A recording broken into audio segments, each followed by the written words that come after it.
Tak ještě diskuze. Kdo je proti? Zdržel se?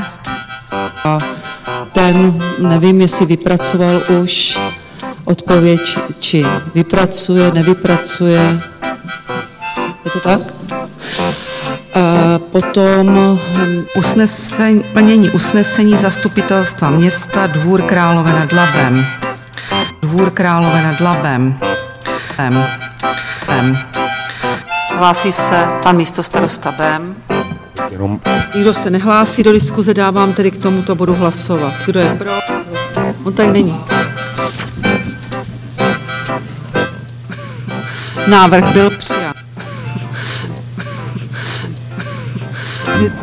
Krásně. Firmy Profiden, Dept, Profidept, kde 37 390 korun. Odpověď máme zatím od jedné firmy. Strukturu městské policie, všechny body programu, návrhy usnesení přeju vám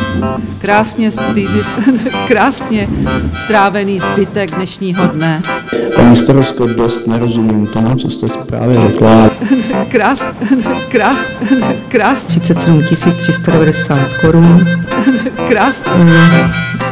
Firmy Profiden. Nikdo se nehlásí do městské policie.